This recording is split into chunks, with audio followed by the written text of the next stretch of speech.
তুমি এমন একটা ব্যক্তি যে কয় আইলো তার পিছেই যাও, গেলে পরে তোমার ক্ষতি হয়, লাভ হয় না। কথাটা ঠিক নেবে ঠিক ডাক্তারলা। যখন তোমার কাছে টাকা পয়সা থাকে, তখন তোমার আপন বন্ধু বান্ধব কাছের মা বাবা মা থাকে। যখন তোমার কাছে টাকা পয়সা থাকে না, তোমার আত্মীয় স্বজন কোনো বন্ধু বান্ধব তোমার কাছে থাকে না। কথাটা ঠিক নেবে ঠিক ডাক্তারলা। এই কথা আমি আগে বেশি বন্ধু বলছিলা। তুমি মানুষের পিছনে যায় হাজার হাজার টাকা পয়সা নষ্ট করো, তোমার পিছনে এসে কেউ 10 টাকা ক্ষতি করে না। কথাটা ঠিক নেবে ঠিক। আরেকবার কও বিসমিল্লাহ, আরেকবার কও সুবহানাল্লাহ। বিশ্বাসে বস্তু মিলে তর্কে বহুদূর। তোমার যে কথাগুলো বলছি সত্য বলছি না মিথ্যা বলছি? সত্য। তুমি এমন একটা ব্যক্তি, মানুষের দুঃখ কষ্ট দেখতে পারো না, তার পাশে যাই দাঁড়াও, তারা এসে তোমার পিছন থেকে ক্ষতি করার জন্য ভরে। কথাটা ঠিক নেবে ঠিক না করলা।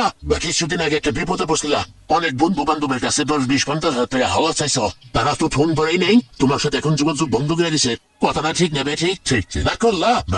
এই তাবিজ কাজ গাছা দিয়া তার কাছে টাকা পয়সা নিয়ে খাইলা, তোর কাছ থেকে সামান্য কিছু টাকা নেয়া আমি একসঙ্গে হোটেলে খামু, দিতে পারবি? পারো হাত লাগবো না, তোর মনটা খুবই পড়ো। কেউ 50 টাকা চাইলে তোর 500 টাকা দিয়ে দেশ। তারা কি তুই বুঝতে পারছো?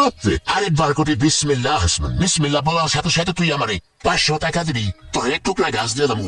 এই গাছটা তুই নিয়ম কানুন মাইনা ব্যবহার করবি, আল্লাহ তোর মুক্তি করবো। কথা আগে বেশি বুঝতে পারছো? আরেক তোমার বিসমিল্লাহ।